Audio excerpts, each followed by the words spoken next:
বাংলাদেশে বিক্ষোভের বিরুদ্ধে দমন পীড়নের পর দেশ ছেড়ে পালিয়েছেন সাবেক প্রধানমন্ত্রী শেখ হাসিনা। এ অবস্থায় দেশের বর্তমান পরিস্থিতি নিবিড়ভাবে পর্যবেক্ষণ করার কথা আগেই জানিয়েছিল যুক্তরাষ্ট্র। একই সঙ্গে বাংলাদেশে অন্তর্বর্তী সরকার গঠন প্রক্রিয়াকে গণতান্ত্রিক ও অন্তর্ভুক্তিমূলক হওয়ার আহ্বান জানিয়েছে দেশটি। এর মধ্যে স্টেট ডিপার্টমেন্টের একটি ঘনিষ্ঠ সূত্র নিশ্চিত করেছে বাংলাদেশের সাবেক প্রধানমন্ত্রী শেখ হাসিনার ভিসা বাতিল করেছে যুক্তরাষ্ট্র।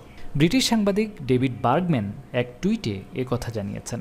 শেখ হাসিনা সোমবার বিকেলে বাংলাদেশ ছেড়েছেন এবং ভারতে বসেই তার পরবর্তী পদক্ষেপের বিষয়ে সিদ্ধান্ত নেবেন বলে জানা গেছে। হাসিনার ছেলে সজীব ওয়াজেদ জয় ভার্জিনিয়ায় থাকেন। মার্কিন যুক্তরাষ্ট্রে হাসিনার ভ্রমণের কোনো পরিকল্পনা ছিল কিনা তা স্পষ্ট নয়। বার্গম্যান সামাজিক যোগাযোগ মাধ্যমে লিখেছেন, হাসিনা যুক্তরাজ্যে আশ্রয় চাওয়ার কথা বিবেচনা করছেন। সেখানে তার বোন এবং ভাগ্নি থাকেন। হাসিনা যে পদ্ধতিতে ব্রিটেনের কাছে আশ্রয় চেয়েছেন, অভিবাসন আইন অনুযায়ী তা সম্ভব নয়।